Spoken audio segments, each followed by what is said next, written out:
Question 25.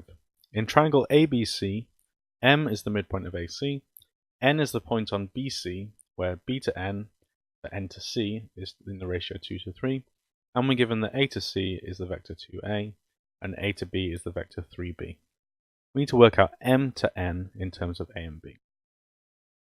First, let's figure out where we have to go through the diagram to find N. To get from M to N, we need to go from M to C, that's MC, and then we need to go from C to N.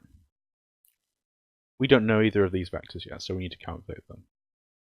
M to C is this distance here, which we know is half of the distance from A to C, because we're told M is the midpoint. So that vector is simply a half of the vector AC, which is a half of 2A, which is just A.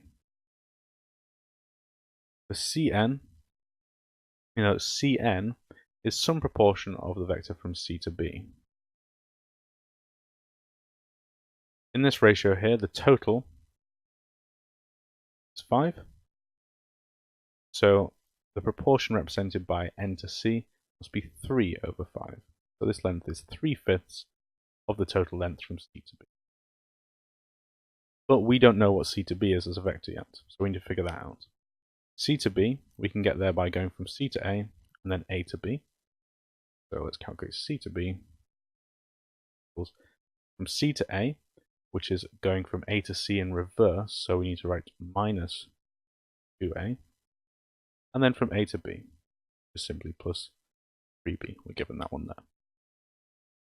If that's CB, then we know that Cn, 3/5 of that, 3/5 of minus 2A, B, and we can multiply through by 3/5 to give 3 times minus 2, that's minus 6 over 5A, and 9.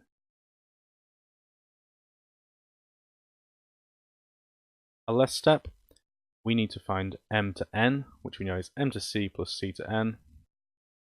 So we have Mn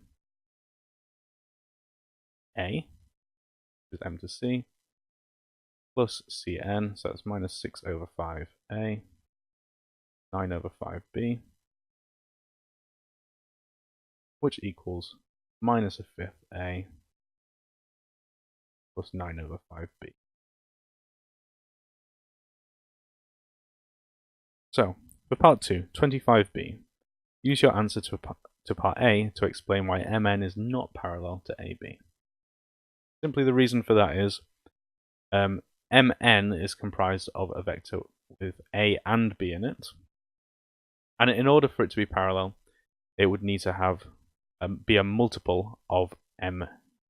So AB would need to be a multiple of Mn or vice versa, and that's not the case since there's a part in here that's corresponding to the vector A. There's none of that in AB, so they are not parallel.